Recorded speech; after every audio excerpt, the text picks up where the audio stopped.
Bella. Ooh, I liked your bello. It was very Like low.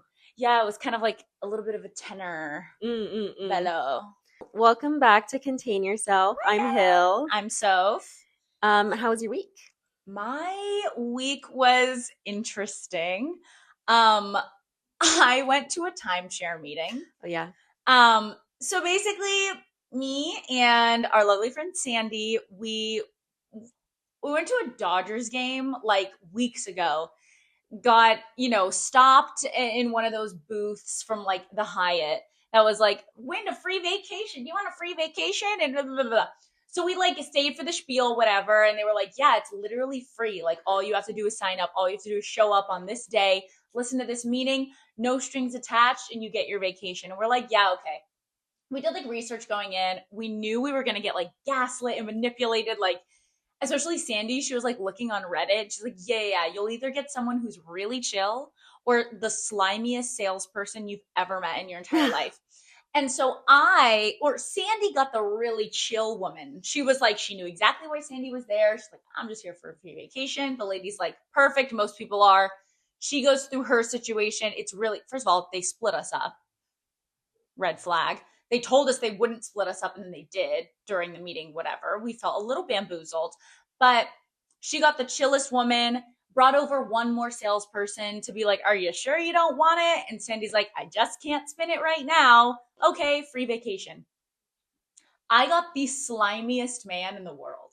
Like and this is no offense to middle-aged men because my dad is a middle-aged man and he's lit. So but it's like this guy was like the stereotype of a middle-aged man who just recently got divorced, who has a young girlfriend. Like picture that in your mind, that's who I got. And it was like he was laying it on thick. He kept on telling me how lucky my future husband is going to be. He kept on telling me how beautiful I am. And you're just amazing. You amaze me. And I literally was like, this guy's like seriously freaking me out. Like seriously freaking me out. It was too much. It was like a car salesman stereotype. And I had said no to the timeshare probably 10 times. Like, because it's towards the end of it, I'm like, hey, like, I'm going to be honest, I can't spin it. I had Sandy call me to like fake an emergency. And I was like, my friend is literally like, she needs me right now. Like, I drove her here. We drove together. She needs to get to work. Like, we have to go. And he's like, your friend? Are you like with your friend? Like, are you guys together? I'm like, no, but like, that's my friend. What? And he was like, well, no offense, but you never know how long your friend is going to be in your life. Like, you're going to be in your life forever. You don't know how long your friend is going to be in your life. And I was like, if I was actually considering getting a timeshare, saying that my friends are temporary, that is like the least like effective way to get me to sign paperwork. Yeah. Now I'm offended. Now I'm like, excuse you, my friends are everything. Yeah. And he kept on not taking no for an answer. I kept on being like, I just can't spin it right now. He's like, really? He put the price down so low, whatever. Like, I'm not spending any money on a vacation. I'm here for a free vacation. He was like, are you really like all these other people here for a free vacation? Like, I'm like, yeah, I am that person. But in the moment, I'm fawning and I'm like, no, I'm not. Because I'm getting like anxious. And then finally, he was like, okay, I get it. You said no, but tell me the real reason why. He's like really trying to like the free vacation. I know, the free vacation. For some reason, I couldn't say it because for some reason I had been like very charming during it and being like, yeah, I love vacation. And yeah, I know that I was being a little too honest about like the goals that I wanted for my life. That yes, I want more than just a free vacation. Yes, I want more than that in the future. I'm also like, whatever. I'll spare the details because it might incriminate me. But I'm like being a little bit too honest to this guy during it because I can't help it. And then toward the end, he's like, tell me the real reason why. And I was like, this guy does not know that I'm an actor. Thank God. It's the one thing I didn't tell him.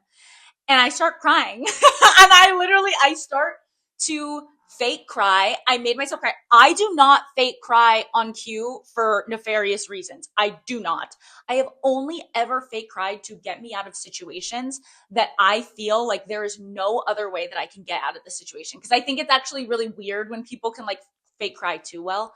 But in this case, my emotions were really heightened. Like I was already able to quickly get into the mindset of fake crying.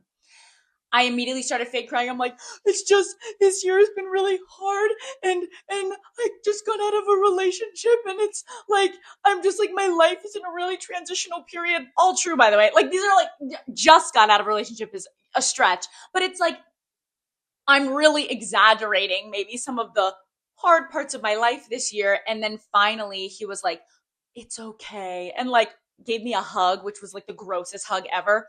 He was like, give me your number. I want to help you. Ugh. I do real estate and like I do like this, I do this, like, just keep it on the down low. Like, without anyone having to know, like I want to help you, like you're, a young professional, whatever. And so I fawned and I gave him my number.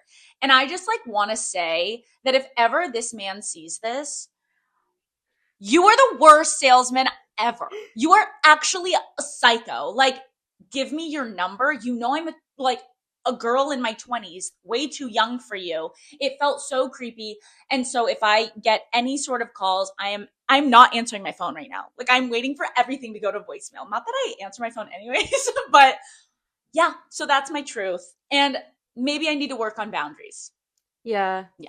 Well, I mean, or I don't mean that you need to work on it. It's No, like but I feel like I understand the situation yeah. where it's like also it's so funny because like Sandy, one of my best friends in the whole world, and she's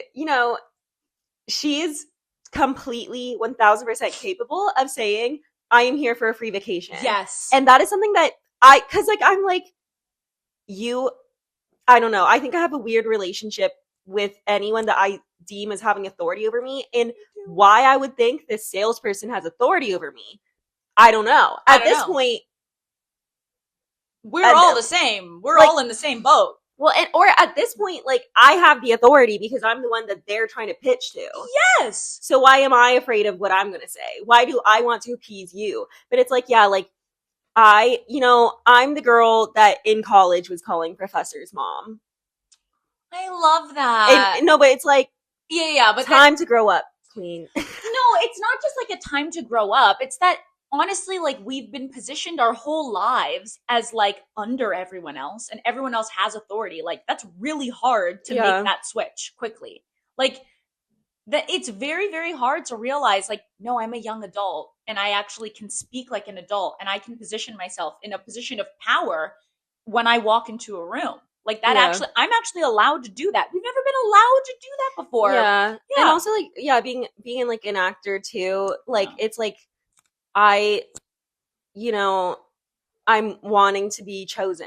I'm wanting to be wanted, and it's like that makes me feel inferior. Yeah. But I think that not only does that not help me in other areas of my life, it also does not help me in acting because like going in with a feeling of like desperation or inferiority only hurts you. You know what I mean? Like at the end of the day, it's like I'm the answer to the problem you have. You have this role you need to fill, and I'm the answer. I like that way of Like I'm thinking about helping it. you.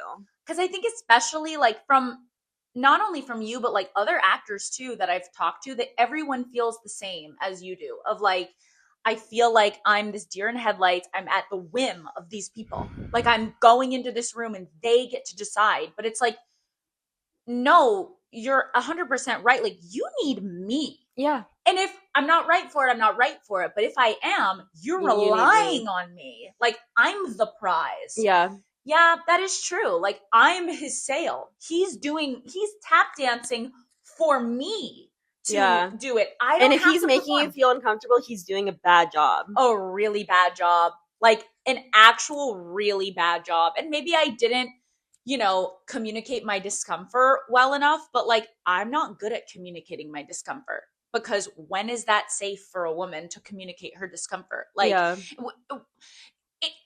you can never win as a woman. It's either like you communicate your discomfort and you're met with like the most nasty attitude back. And it's like, okay, you're acting like I just like killed a puppy or something by being like, no, thank you, or you fawn and then you fall for all of these things, or you like put yourself in situations that it's like, dang, like he just wasted all of my time and made me feel uncomfortable. And it's like, I'm screwed here and I'm screwed there. It's kind of just like this impossible feeling of like womanhood a lot of the Yeah. time that, you know what? I would rather have somebody think that I am not great to be around and not so charming than have somebody waste my time and have someone make me uncomfortable. So it's like, Mm-hmm. it's time to just switch the brain. It is time to really, I realized in that moment, I thought I had constitution and fortitude. I realized I don't know if I have as much as I thought I did. I have to work on it. But It's yeah, hard. it's really hard. Yeah. And yeah, I don't know. It's hard. It is hard. But how was your week? It was good. I last night I closed this show that I've been working on that I wrote and I performed, and it was very important to me. And so yeah, it was the last night I did it 3 times, and Sophia was there. Yes, it was, and We celebrated afterwards. it was incredible. Insert picture of me crying here. Yeah, it meant a lot to me to do it, and I'm really so grateful to everyone who came, and I'm grateful for the opportunity to have done it. Yeah, and yeah, other than that, it was a good week. It's just been really busy. Like I feel Yeah. like it's been like very go go go nonstop, but I definitely feel like a bit of a like a release after the show's closed, because like, it really was a labor of love. Like it was a lot of work, Mm-hmm. and I was so happy to do it, and it made me feel so fulfilled. But at the same time, like when you care so much about something, you are going to feel stressed out, especially when it's something like live performance, where it's like up until the lights went out, I was nervous, and it's like Yeah. I felt that way ever since I started working on it, and it's like so exhilarating, but it is a little bit nice to just know that like I have a bit before I'm doing another one, and it's like I just like can like breathe a little bit more and stuff, and like I'm excited. We're going to see like a comedy show tonight, which I'm really looking forward to. Woo! Love comedy. Yeah. Love to laugh. Love to laugh. Love to laugh, love to cry. But let me just say this. This woman right here is phenomenal. Like, you are so talented and Hmm. intelligent and articulate. And I think the ability to share emotions and vulnerability on stage while also being charming and funny and tragically sad and like relatable. I think that is a skill you can't, I don't think that's a teachable thing to people. I Mm. think it's like you can try your best. I want someone to prove me wrong. That would be wonderful. So far, I haven't been proven wrong. Like, you cannot teach that level of ability, and you just have it. And I'm just excited that it's like slowly but surely more of the world is able to see you and able to see like the gift that you bring to this world. And like, you're just incredible. Thank And you. the show was just like an absolutely incredible display of like human emotion that I think way more people feel very, very deeply than you even realize, that I even Hmm. realize, like, I'm not to give too much away because, if they didn't watch it, they didn't watch it. Sorry. Like, maybe one day it'll, I don't know. Hey, Yeah, hey. we don't know. We don't know where it Yeah. goes. So no spoilers. It's just like, love is hard. Finding love, because the show is looking for love. Hmm. And, or, what's the official title? Because Hillary it's, Kong Oglesby is looking for love. yes, it's not just anyone is looking for love. It's you. Yeah. But I think a lot of people can just relate to being in your 20s and looking for love. Yeah. It's a lot. Yeah. Especially in LA. God. It's horrible out here. Yeah, it is. I mean, you saw our dating apps episode. Yeah, we had it. Yeah, in that dating apps episode, we really didn't even like scratch the surface of some of the atrocities. Yeah. Yeah. Yeah, it's rough. It's rough out here, but we shall prosper, and we shall focus on some other things in our lives that give us a little bit more permanent, stable joy Well, that we can really rely on. after my last breakup, I I asked myself the question, I'm like, if I could have like if I had a wish, would I wish for him to come back? Mm. No. I would like I know what I would wish for. I'm not going to share it, but it has a lot more to do with like my art and like creativity than Yes. that. And it's like, yeah, and it's like I think of like there's so many more people in my life that are just so much more important and I find so much more joy in. I have so many other things that are just like they they to me are like the moon and the stars, you know? And at the same time it's like I was putting so much energy into someone. And it's like, yeah, and it's like if someone was like, "Okay, you could either like be a working actor or you could like go back to being in a relationship with that guy." And it's like, of course I'm going to pick being a working actor, but it's like I then like need to like exercise that in like my day-to-day lives. My Yeah. day-to-day life. Yeah, it's like it's one thing knowing technically what's good for you and knowing, yes, on paper, should I want this? Should I want this? Yes, my overall goal is, but like you said it perfectly, what does that even look like? Of Yeah. like choosing, what does choosing yourself look like when Yeah. you wake up in the Well, morning? and it's not even like on paper, but it's in like in like the larger picture when I step back, I know what's most important to me. Yeah. But then like when it's like in the decisions that I make in the moment, Yeah. what is important to me? And like at the end, you can't have the big picture important to you if you don't have the moment to moment important to you. Absolutely. Couldn't have said it better myself. But Yeah. should we spin? Let's spin Let's her. just spin it up. I- 3, I'll go up. Okay, 3, 2. 2, 1. Let's see what she is.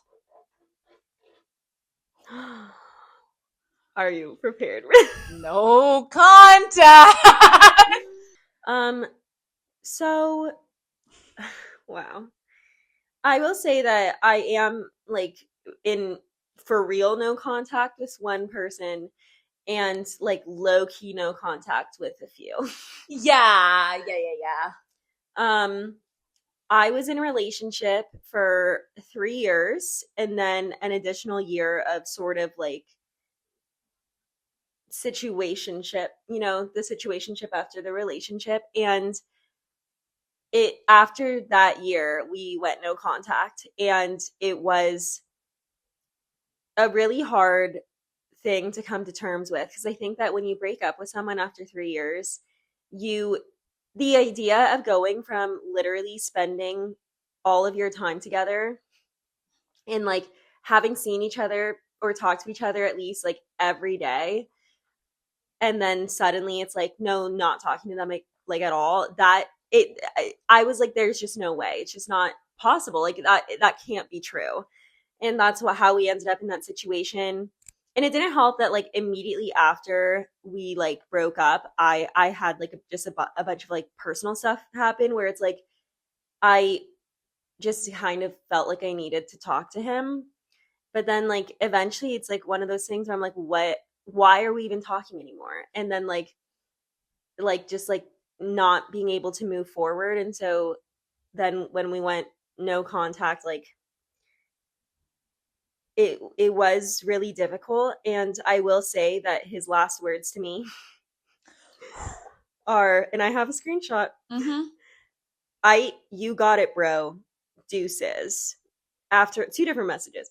After I told him like, I will always love you, stuff like that. And it's like I get that like when someone that like you once thought was like going to be the love of your life, the person you're going to marry, is telling you that like, yeah, like I don't want to talk anymore, but I will always love you. It's like I get that that probably does feel like a pretty crappy thing to hear because it's Of just like, course.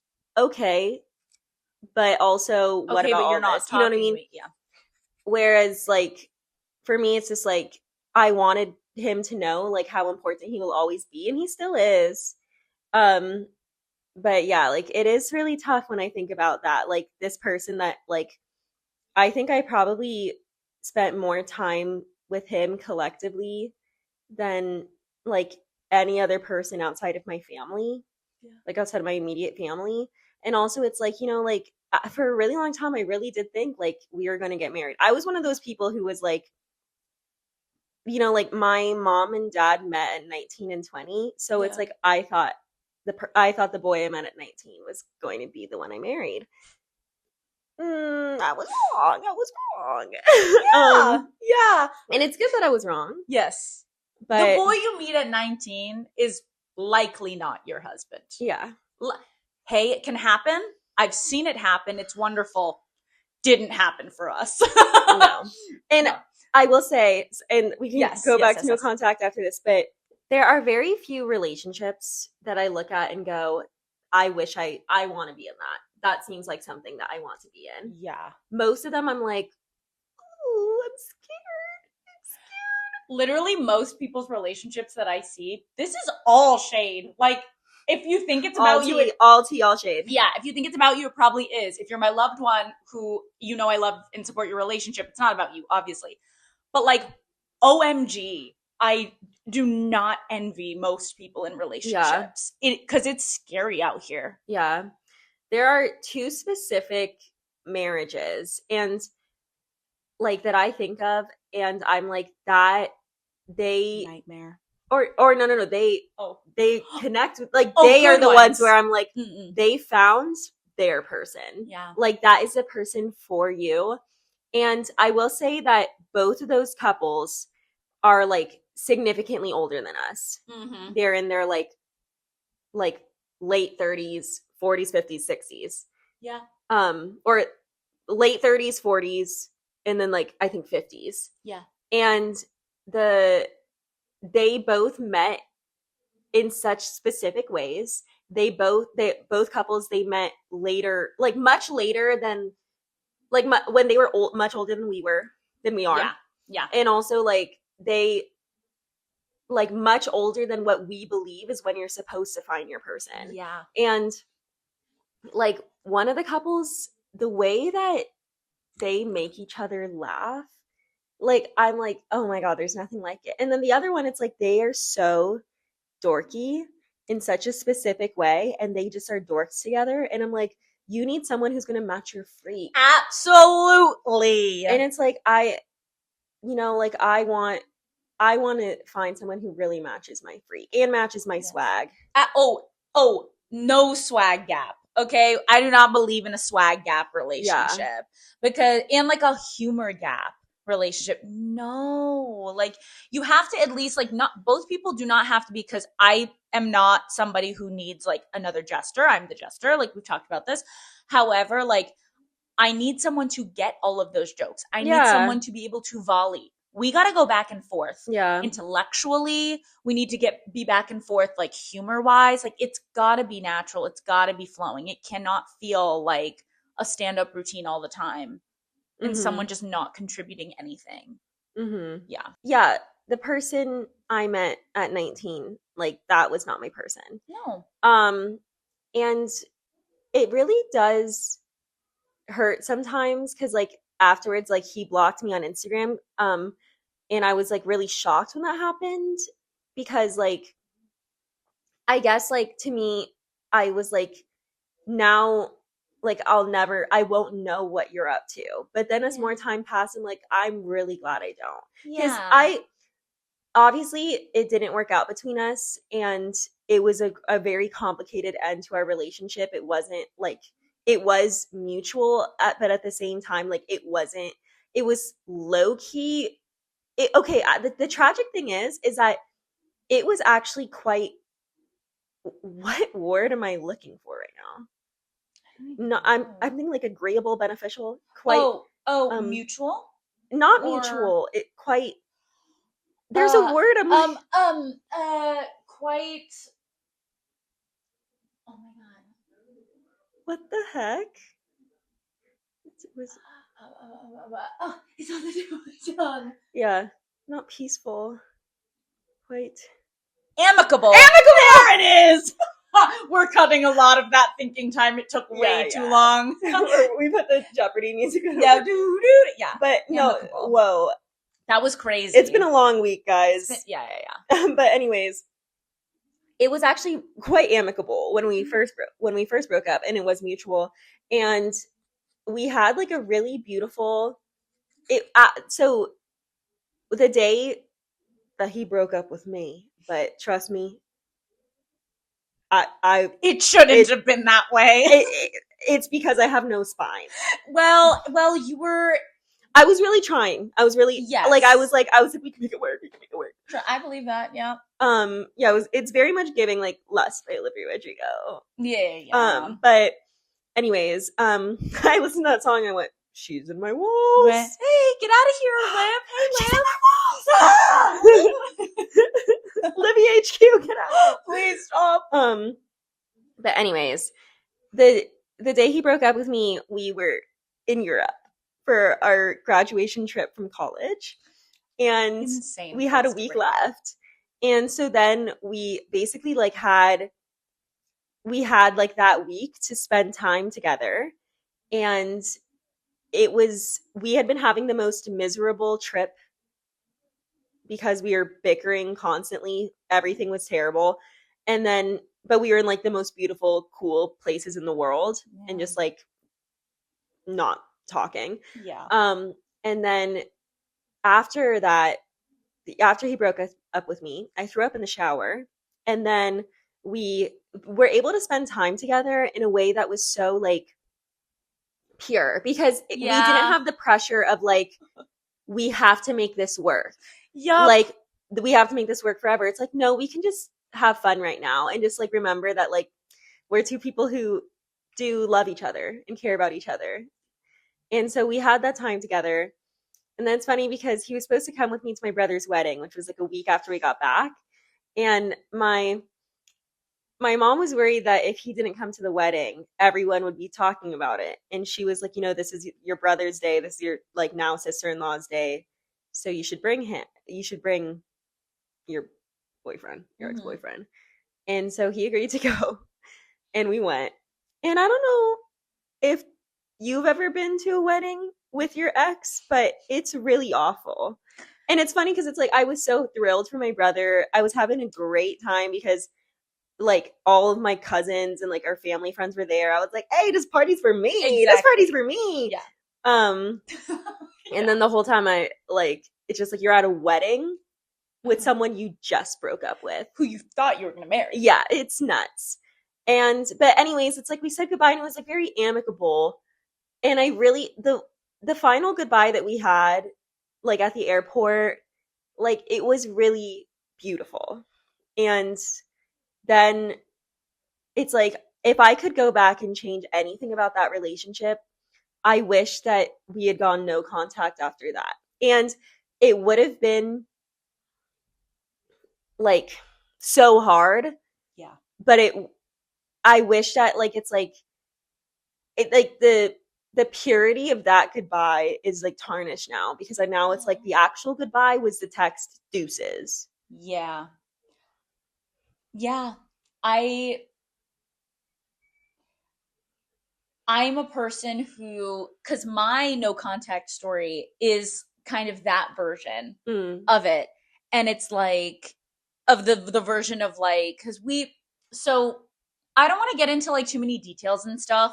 I have a lot of like, I don't want to give any sort of details and stuff about my breakup and any of the nitty gritty, but just my experience of it. Like, we broke up in the beginning of this year, and it was like, we knew that it was the healthiest thing to go no contact because we had seen people do the half contact or low contact or like, you're still best friends and you're still acting like you're in a relationship, which we've seen which is like that one doesn't work. I hardcore believe that like you, even if you want to be friends eventually, you can't immediately be friends. Yeah. And that I feel very strongly especially if you weren't friends to begin with. It's like I know I wasn't friends with my ex. We just started dating. That's the same with my ex. We just started dating. Like, we met at 19. We just started dating. We were together for years. We were going to get married. There was a lot. Like, it was very much like our lives looked completely one way. And it just like didn't work out because of things that were just like, we were both unable to fix problems that we had, because if we fixed the problems, technically, one of us would have had to make a huge sacrifice in lifestyle, in like what we wanted, in our goals. And that is never something that anyone should ever have to do on either end. Like, I hold no animosity for getting broken up with, because it's like that was the biggest blessing. And I think I was also in a similar way of like, we should have probably broken up with each other a couple months before we did, but I'm happy that we broke up when we did. And I say we broke up because it ended up being a mutual decision. Like, it was like after the instant punch of getting broken up with, it's like, okay, no, I actually agree. Like, Yeah. I actually do agree that this is not what I want. This is not what you want. Like, this is not good for either of us. I agree with the decision, but it's like I wouldn't have been able to say it myself. Because it's Yeah. like, again, like, I sometimes when you're so in love and you just want to make it work and you still have so much care for this person, like, you do feel spineless. You do feel like, I can't be honest. I can't, be honest with myself and look in the mirror and be like, what do I want? What is my goals are equally as important as this person's goals. Why am I trying to forget my goals? Yeah. But we broke up, and then for a couple days, because we'd lived together, and for a couple days before he moved out, they don't I was come gonna up. do the like Ariana Grande, like Cynthia Erivo nail grab. That's how I feel. This is me comforting. So after we had broken up, there were a couple days where he still, we were still figuring things out, and we had cohabitated, and so it's like, okay, there, what's the move out situation, whatever. And for those couple days that we were cohabitating but not together, it was like a serious weight had been lifted. It was like, for the first time in a while, I had my friend back. The thing I valued the most about my relationship was my friendship. That was the thing that everyone admired us for. That was the thing that it was like, that was what we both knew. We were the best at being best friends. Like, we had never been friends before being together, but that was always the thing about our relationship that was like unshakable. And Hmm. that was the thing that everyone is like, you got to find your best friend. So it was like very much like, oh, we're good on that. That was my best friend. And it's like, when the pressure was lifted off of us of like trying to save our relationship and like trying to patch up this sinking ship that we both knew was sinking, Mm-hmm. um when we didn't have to patch it up anymore, it was like we could just be. And Mm-hmm. it was like the best couple days in a while that we had, and it was still hard and it was still full of a lot of tears and a lot of emotion and whatever, but it was full of a lot of genuine happiness. I'm very grateful that we decided to go like basically no contact unless there was like a bill that one of us got that's like, uh-oh, we gotta split this, or I found this in my thing still, like things that are like absolute necessities to check in on each other. We really kept the checking in super minimal of like, get it all in one text, boom. And it was so incredibly difficult because this is a person that's been my emergency contact now for like years. This is a person that it's like, oh my God, my whole life was directed at this person. And now it's not. Now it has to be directed at only me. That's frightening. But it's like, I would not do it any other way. I Yeah. would, sure, it would have spared me some pain in the beginning, because in a similar way to when you first were going through your breakup of like, life all of a sudden was like hitting you with a lot of things not even having to do with that. And it's like, what do you do when your biggest support system is no longer there? Yeah. And this I'll allow myself to get emotional on camera a little bit. This year,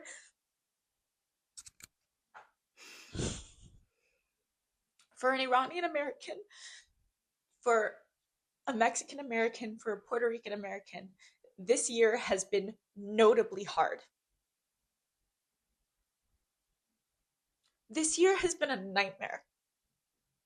There are things that are more important than romantic relationships. And when you go through losing somebody who you thought you were going to have in your life forever, And then the world, it feels like the world and the country has turned on you. Not even turned on you because it's always been this way, but like has shown itself and has shown inexplicable ugliness towards your entire culture and your people. It feels like you got hit with 10 cars. Like there is no feeling like it where all of a sudden it's like your support system that you had that you normally would cry to about, like, why do politicians hate us so much, why you know why are they bombing us, why are they taking away people on the street, why is ICE doing this, why is it's like we have all of these questions and we have all of these pains in life, and it's like, oh my god, the person that I could have gone to with this is gone. Mm-hmm. And but it puts it into perspective a lot of like how much of a support system you actually do have that you have no idea you have. Here you Thanks. go, sweetie. These earbuds. Yeah. Yeah. When you go through something like what I think a lot of Iranian Americans have felt this year, what a lot of Mexican Americans have felt, a lot of Puerto Rican Americans have felt, like a lot of people in general that are anyone that is targeted by the US government, when you have felt that way, or just by the world, you realize very quickly who is important. You realize very quickly what is important. You realize very quickly that, oh my God, all of these people that said they were going to be there for me, oh my God, they actually are. Like, I am so thankful for my friendship with you. I'm so thankful for my friendship with so many of the other people that like I hold so dear to me. I'm so thankful for my family. For a long time, I took it for granted how much my family really is there for me. I and I think the person that through my no contact, I needed my parents. Like my parents became my lifeline because I no longer had the person that I thought was going to be my lifeline. And I knew my mom would always be my rock because she's always been my emotional parent. She's always been. Stop it! I'm sorry, you're really good at me right now. I can't. I did not think this was going to be the crying episode. No. It's okay. We're getting vulnerable. We're here. Is it okay? Girl, take it. Shall we? I see my bestie quiet. Make me quiet. I gotta stop talking to baby voice. It's okay. I gotta stop. It's okay. It grounds us. It grounds us. We're back. We're so back. I'm like, okay. If I don't talk in a baby voice, I'm gonna cry. Yeah. Hey, I gotta make myself laugh. I gotta. Y'all mind if a girl age regresses a little bit? But I knew I could always rely on my mom to be really emotional. I knew I could rely on her because she's always been my more emotional parent. This is no shade to my dad. It's just that's always been my mom. Like she's always been the shoulder to cry on. But what was really unexpected was how important my dad was and is to me.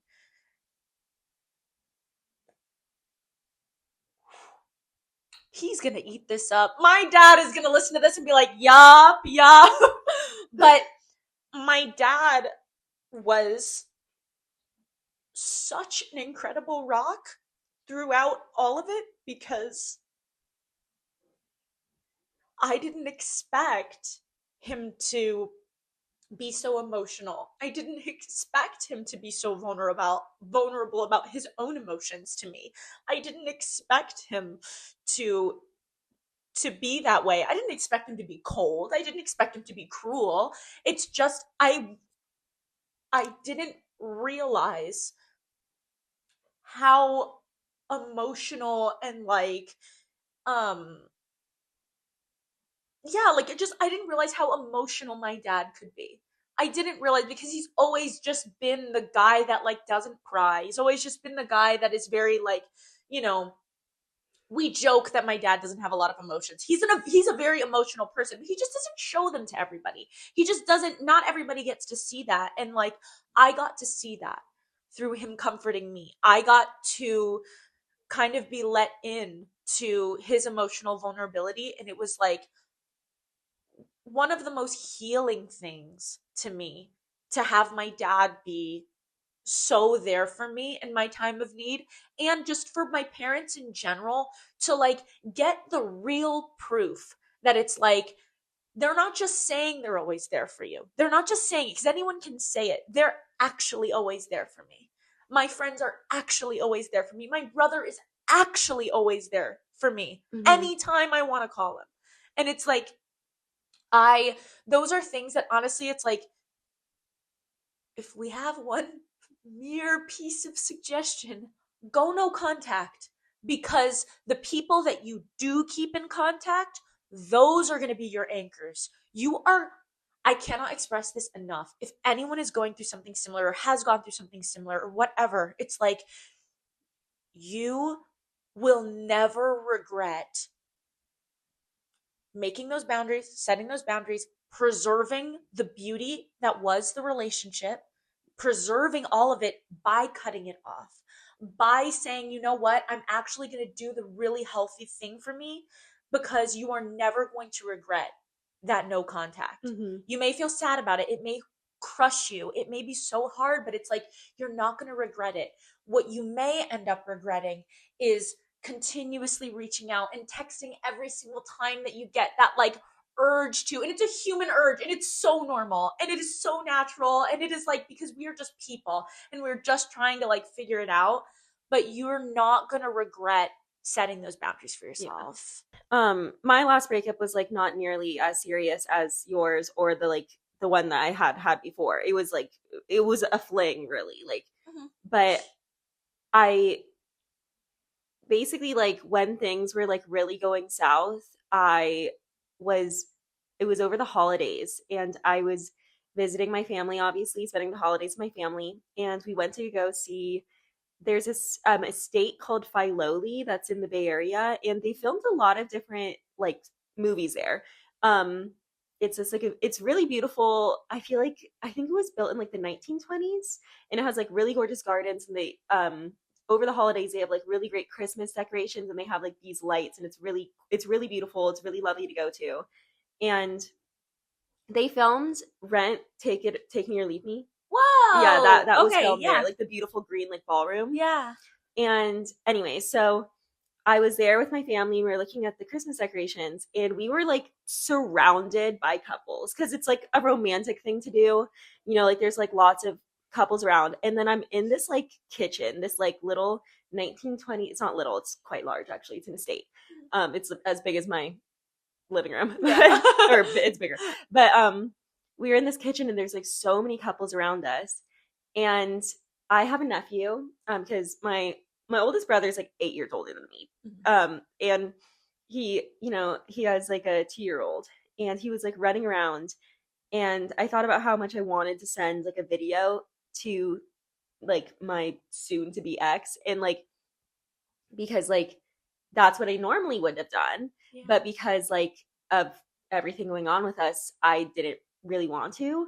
And then like surrounded by couples, I just burst into sobs in the Yeah. middle of Philoli. Like, and I'm like sobbing, and then my mom is like, oh my god, and like she like comes over, and I just like leaning into her shoulder and like sobbing. And then like my sister-in-law is like, she like immediately starts like scouring her bag for for tissues or anything, and she like brings out these like crumpled up napkins, and she's like, I have these. And then like my dad and my brother, like my other brother, like they're all like around me too. And then like yeah, it was really cute. But then a few days later, because my brother's also like he's the one he's 5 years older than me, and so like I have two brothers, and he doesn't really have a lot he doesn't show a lot of emotions that often either. And like you know, like we just don't normally talk about stuff like this that much. It's only Yeah. recently that we started. And he like called me and he was like asking me how I was. And at this point I'm back in LA and I'm like talking about stuff. And then he was like, he asked me about like that what had happened and stuff like that. And he was like, there's nothing wrong with you that would make it that you're never. Oh, I said I'm gonna die alone. Did I say that? You didn't say that. Oh, I but started sobbing and I said I'm gonna die alone, like multiple times. And my Hillary. family was like, They're like, my sister-in-law was like, what do we do? yeah, and yeah, and he was Poor like, thing. and he was like, my brother, he was like, there's no reason why that will be the case, and he was like, you're still young and you still have time, and like, you know, there's lots of things about you that are lovable, and just like he's like not. There's lots of people in my life that would tell me that, and I would Yeah. expect you. Like, I know you're gonna tell me that. I know my Yeah. mom's gonna tell me that, so like that. But it's like I didn't necessarily expect my brother to do that. Yeah, and like I don't know. It really is like something different, and like especially like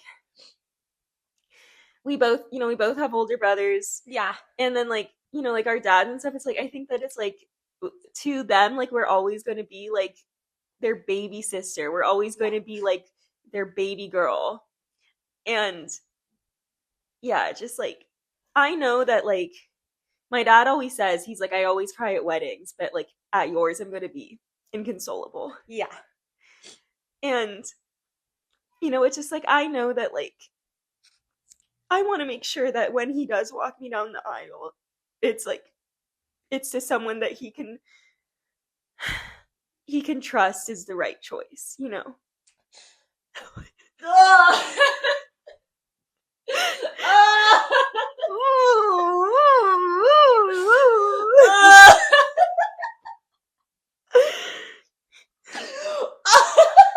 My parents. Girl, check our flow apps. God, what is happening?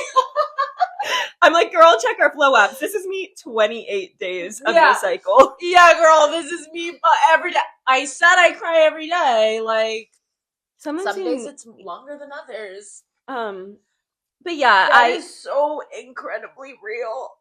Yeah, dude. Yeah. When someone who normally doesn't really cry for people cries for you, or is emotional for you, or is honest for you, or whatever, and vulnerable, it seriously means it feels so much stronger, because it's like you're not.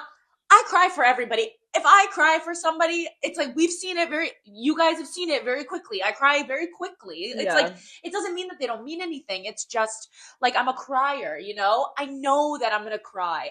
It's like a cue. Every movie I watch that's sad, I cry at the part. The writers are like, audience cries here. I'm audience, like. But when someone who normally is like very together and very like, I don't know, like it seems like they must have it all together, and they just don't cry when they show emotion. It's like, oh, this means a lot to you. And it's like you want to be with someone who's worth crying out of joy for. Yeah. You want to, any person in your life, and this can be like past romantic relationships, this is like friendships, this is every relationship you have in your life. Like, you want those bonds to be bonds worth crying over, bonds worth showing emotion for, all of that. You want it to be worth it. Yeah.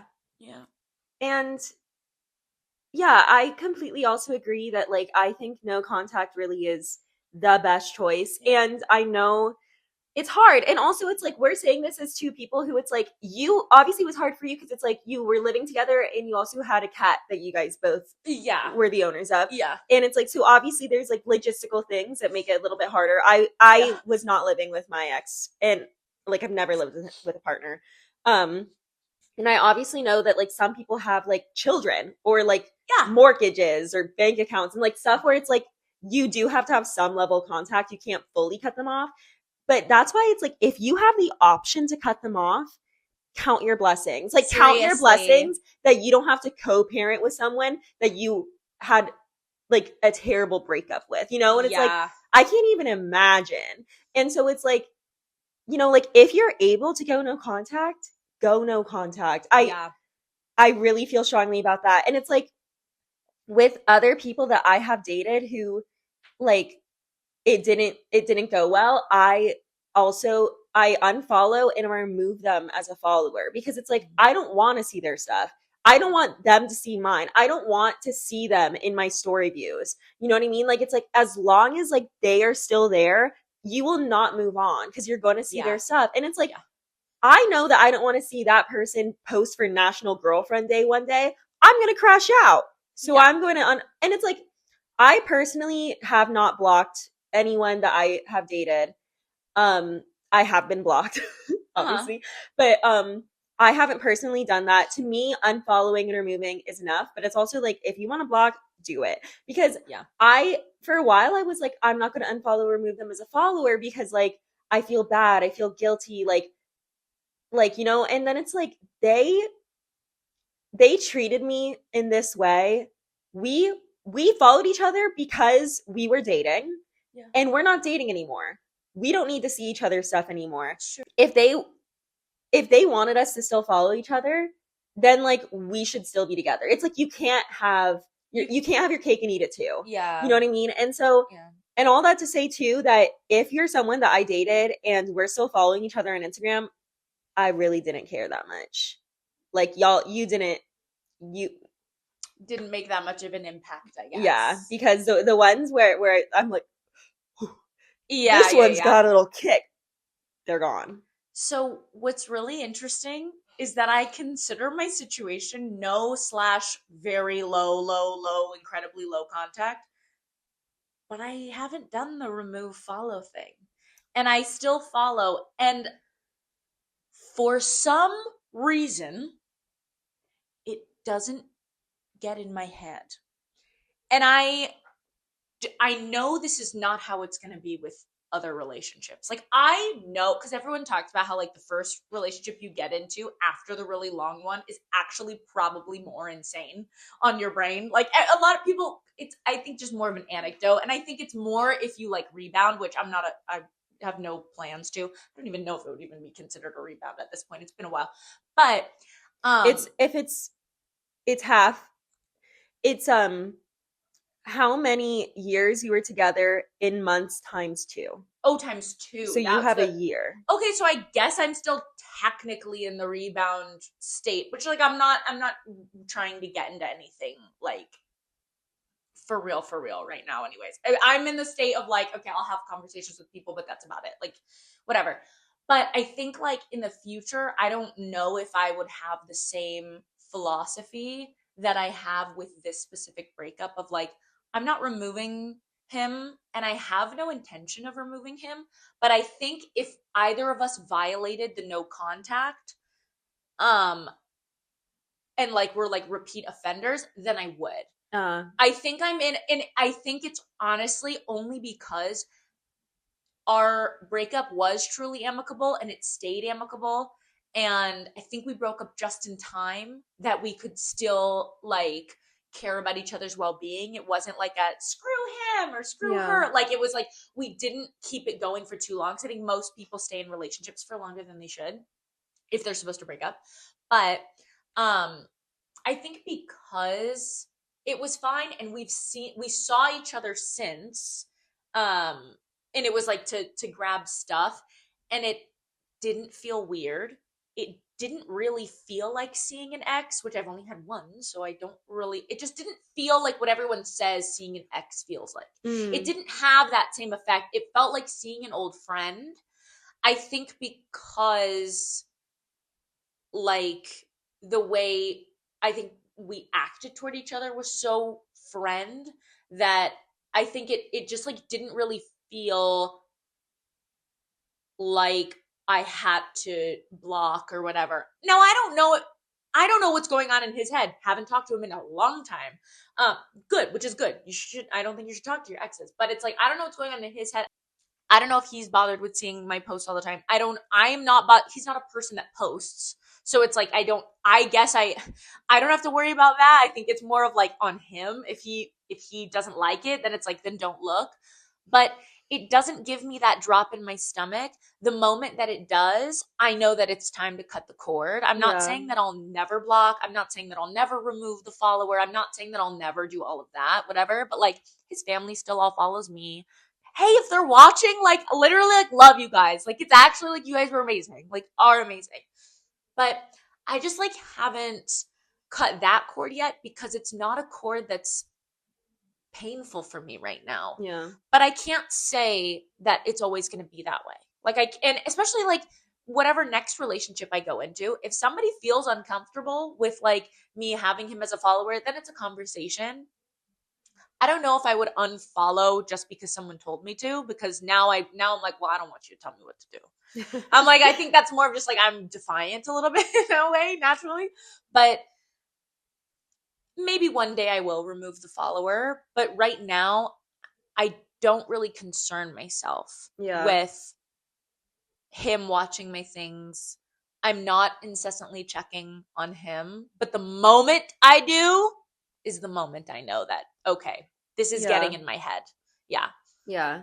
Yeah. Like it's like there are people that I dated that like we didn't work out, and I Yeah. still follow them and they still follow me, Because and it's it's like I don't even care that much. Like, you know what I no mean? Like harm, no it's like foul. it's the people where I'm like, no, I care. I'm like, yeah, they gotta go. Yeah. They gotta go. Yeah. And Because it's the people that also like probably played in your face. yeah. Like that's the thing. It's like I think with my ex, it's like no one played in each other's faces. Like honestly, it's like it really is like no harm. So it's kind of one of those things, which is like no relationship was perfect. Whatever. Everyone has their issues. Whatever. There's a reason why we're not together. But it's like when someone plays in your face, Yeah. go to hell. Yeah. Yeah. And when it comes to like my like long-term ex, it does sometimes make me really sad that I have no idea like where he's living, like if he's with someone new, like what he does for work. Like I don't know any of those things. Yeah. And it's like we do have some mutual friends. Not like none of us are like I think that like it's a little different with you, but it's like we don't have any friends where it's like they're close with both of us. I really hope he's happy. I Yeah. really do. I hope they all are. Yeah. I don't want to see it. I don't want to know. I don't want to know. I don't. If I ever saw him again, I think I would throw up like immediately Yeah. because I think I would just be like overcome with like emotion. And yeah, it's like I don't. Yeah, I don't think that like it makes a whole lot of sense for us to follow each other on Instagram. So it's like I No. was hurt at first when I was blocked, but I honestly think that it was like For the best.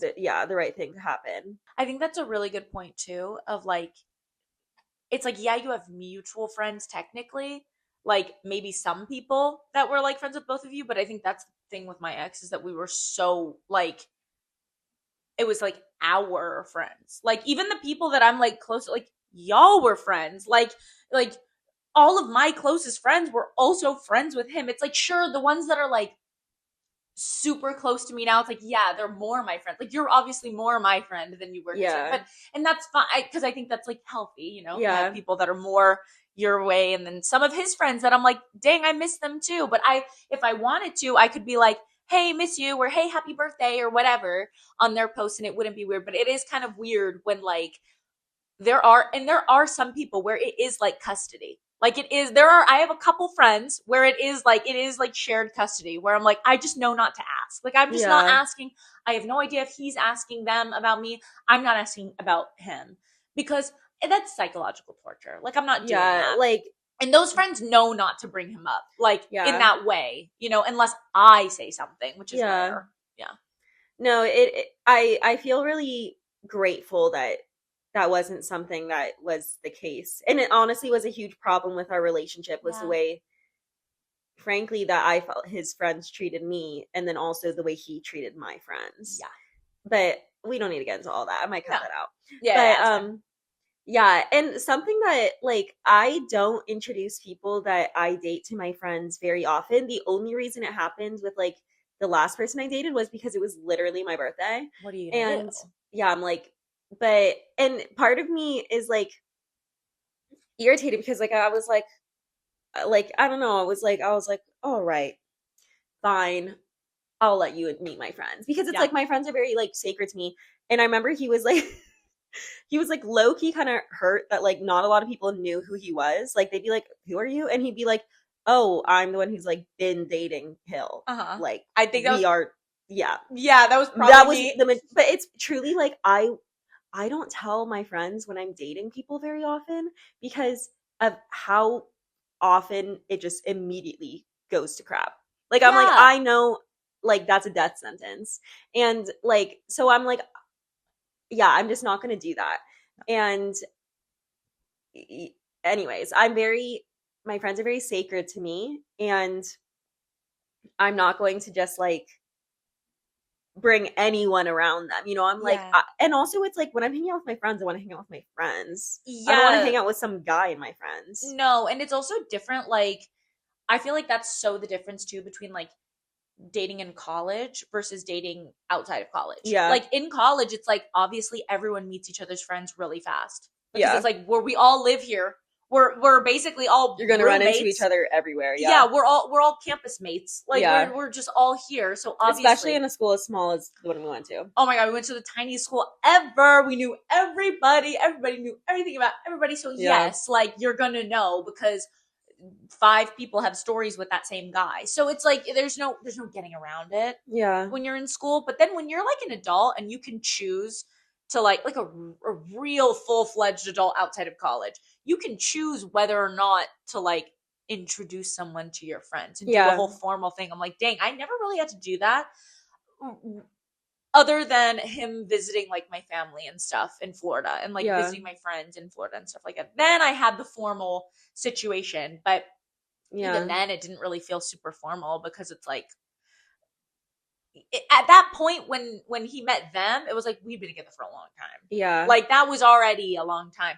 A couple months, you can't get offended that I don't tell my girls about you after a couple months. That Yeah. is not because do you blame hey, and guess what? Where is he now? Gone because he was unimportant. Like that's the thing. Like he was not significant enough to Mm. bring around or like not to bring around because that's your choice. And I think everyone gets the chance to like bring around when you bring around. That's your choice. But it's like you can't be offended that oh my friends your friends didn't know about me when a month later you switch up. So it's Yeah. like maybe I had a little bit of foresight. Maybe I was being a little trepidatious. I Yeah. think I'm using that word correctly. I I think so too. It I didn't sounds right. I didn't go to school for English, y'all know. But do you know now, Hill? Do you remember? I know what you studied. She knows what I studied. I'm joking. I'm joking. You always knew what I studied. Do you wait? Oh, DWA. yes. It's also like a particular major in our Well, school. I knew. I don't know. I No, I I'm not. I think it's the funniest thing in the world. I think it's the funniest thing in the world. I don't ask me right now my brother's job. I could barely give you a description of my brother's job. You know what I yeah. mean? I don't know. I don't know Well, and anything. I will say that like my I was like I majored in theater and computer science and I minored in math. I don't know. Girl, I don't know. She's really smart, you guys. Well, thank you. But for for theater, it's like I knew all the people who were majoring in theater. Yeah. Everyone else, Sorry, I don't know you. That's so true. like I don't know what you studied. I'm I don't know sorry. what anyone studies. Like I don't know what half my friends studied. Like I actually couldn't tell you. I could give you like a basic idea, whatever. Unimportant, but trepidatious. Forgive me if I'm trepidatious when I don't want to bring you around my friends super soon when you leave in a month. Like that's Yeah. okay, then that's just foresight. And it's funny You too know? because it's just like yeah, like it's like I think that like he like introduced me to all of his friends really fast and then also like was like he was telling them about me a lot. Like they would always be like they knew a lot of stuff about me when I met and at the time it felt really sweet. Of course. He was low key love bombing me. Yeah. Whereas, you know, I'm not a love bomber. In No. fact, Are you a love withholder? No, No, you're not.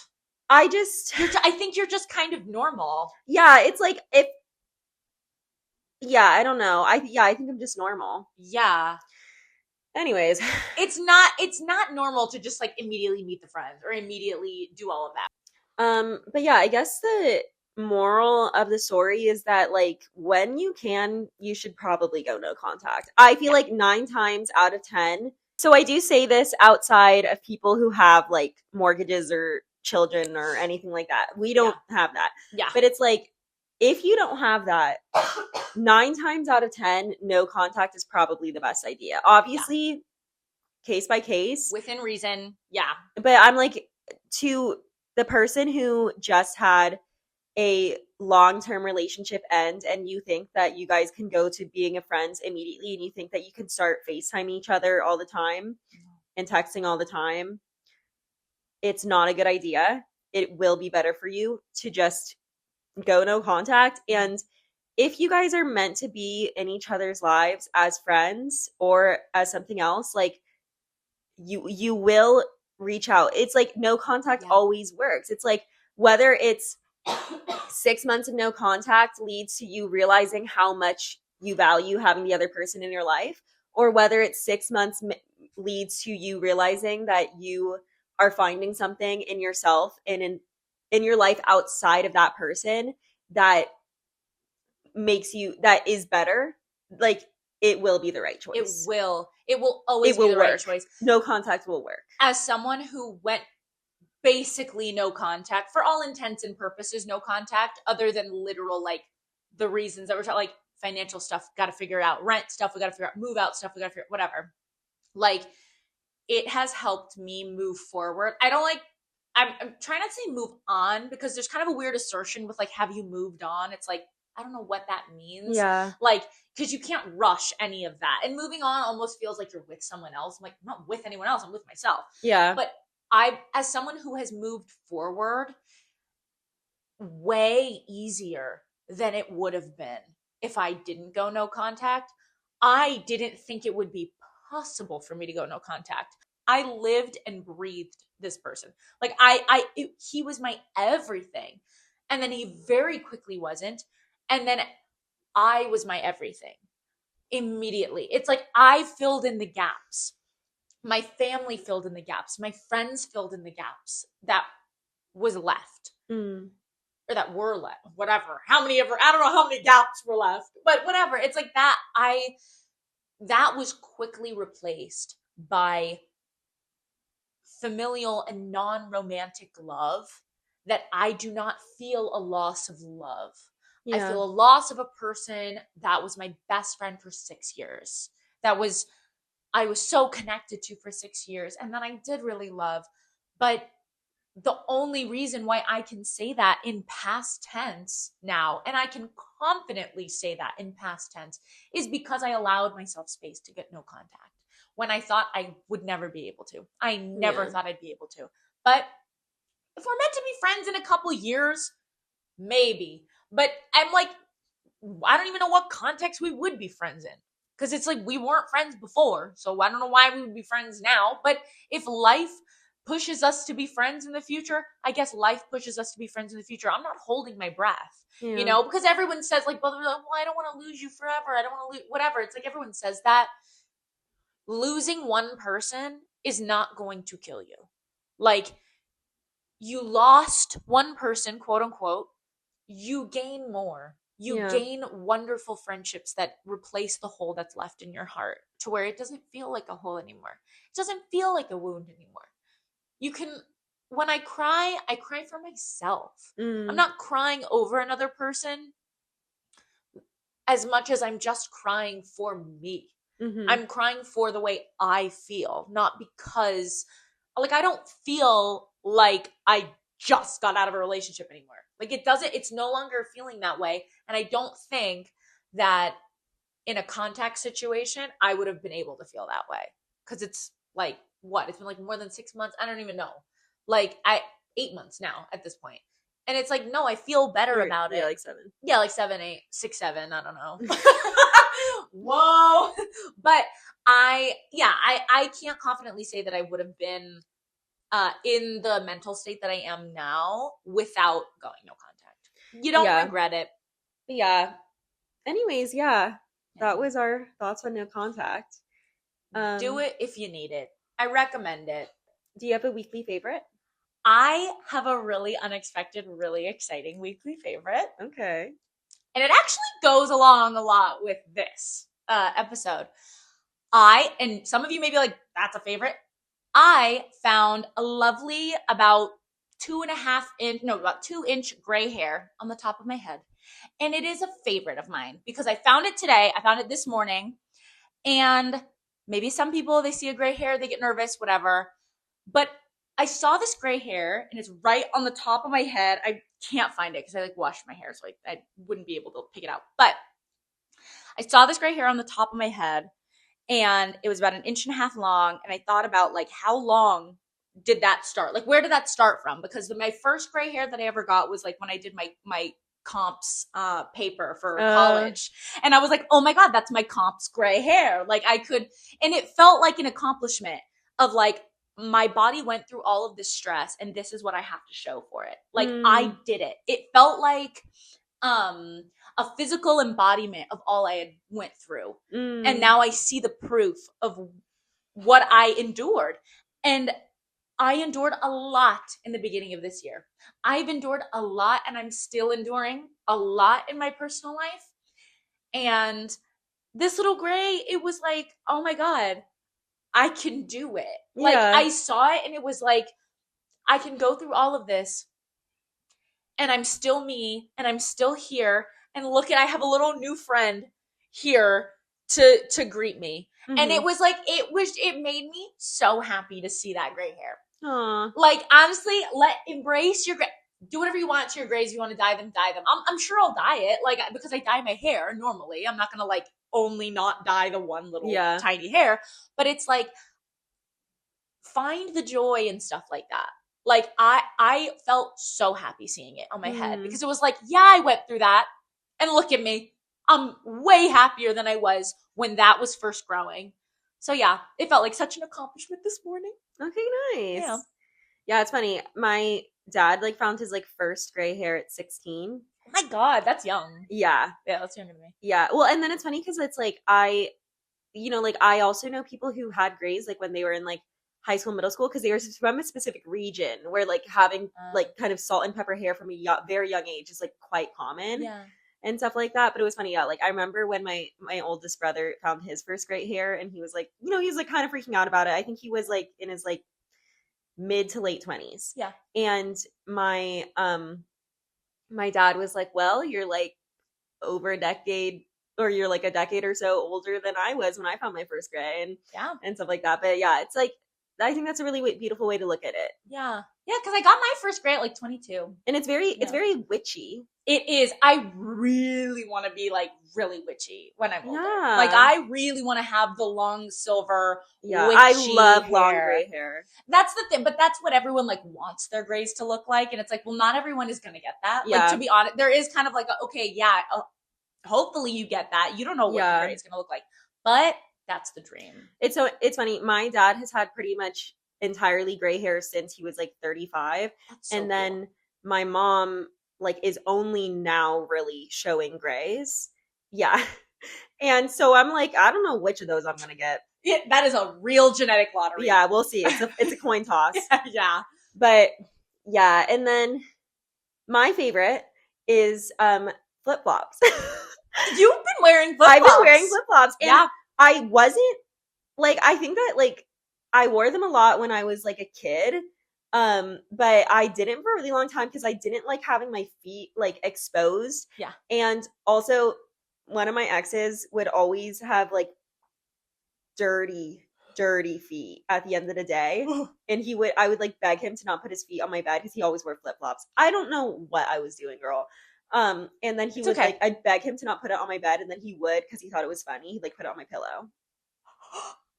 Anyways, just rude. Oh my God. Okay, we'll unpack that later. Yeah. Yeah. I mean, there's a reason we're not together anymore. Well, of course. And it's not just because of that, because of like No. the general lack of like consideration and respect for me. Well, that's a litmus test, isn't Yes, it? yes. Like it's like Yeah. Can you respect a really simple basic boundary? yeah. It's like especially because like I kept a pair of like his socks in my room for him to put on in those situations. Oh my god. Because like, you know, I grew up in a no shoes household. I still have a no shoes household. Yeah. I feel odd about like when I wear flip flops, I wash my feet. You know what I mean? Yeah. I also don't like wearing flip flops because I can't drive in them. I've been driving barefoot because that's the California way to do it. At least that's the NorCal way to do it. Is you just drive barefoot. You just take off the flip flops. It's the Florida way too. Yeah. Okay, I know because it's flip flop states. It's California and Florida are flip flop states. And I know that some people don't like, or they don't like driving barefoot, so they just drive with the flop on. I can't do that. It's not really safe. I know it feels really unsafe to me. In general, like part of me just wants to keep like a pair of like literal like ballet flats to change into when I drive because I do think that's better than being barefoot. Yeah. But it's just like I just love wearing flip flops. I love the sound. I'm like, I like the sound. The I'm sound like, is very like, let me pop my gum, let me walk like this, and flip flop, flip flop. I love it. I'm like, you can hear me coming. I had the square toe Havaianas. They're really cute. I really like your flip flops. And it's like I have my toes done right now. Like I don't know. I'm like let me take these dogs out. And it's funny because it's like I generally don't like it when guys wear flip flops because guys don't take care of their feet. Yeah. But I love when a girl wears a flip flop. I love when a girl wears a flip flop, and I have no opinion if a guy wears a flip flop as long as the foot is clean. Like as long as the foot is well manicured and there aren't, you know, unnecessary visitors hanging out on your feet, like I think it's like go ahead. Then I just don't notice it. Yeah. But I think the ick from like a man wearing flip-flops or a man wearing Birkenstocks or whatever is because usually the dog that is within the shoe is barking. Yeah. And so we just don't, that's the problem. Yeah. I really like your flip-flops. I was going to compliment them the other day. Thank you. But I don't know why I didn't. Yeah. I don't know. I have a thing about, I don't know. I need to work on it. I need to work on verbalizing compliments better. It's a thing in my life. But yeah. Anyways, that was our episode. Thank you so much for tuning in. Yes, to a very tearful episode. But it was very vulnerable and very raw, okay? Yeah. And this lighting is starting to get real crazy. It's real crazy. Yeah, so sorry for the visual I'm just like, watcher. You're like not. I'm like half like. We fixed it for me and then now it's for. So we're still. Well, it's because the sun is setting. The sun is setting. We've been chatting for a while. Yeah, we normally don't film this late. But our socials. Yes. I am Hillary on Instagram and TikTok. I am Sophia.Delgado28 on Instagram and the name's Soph on TikTok. And then Contain Yourself Pod on TikTok and Instagram. Yup. Love you guys. Love you guys. Thank you for watching. Mwah!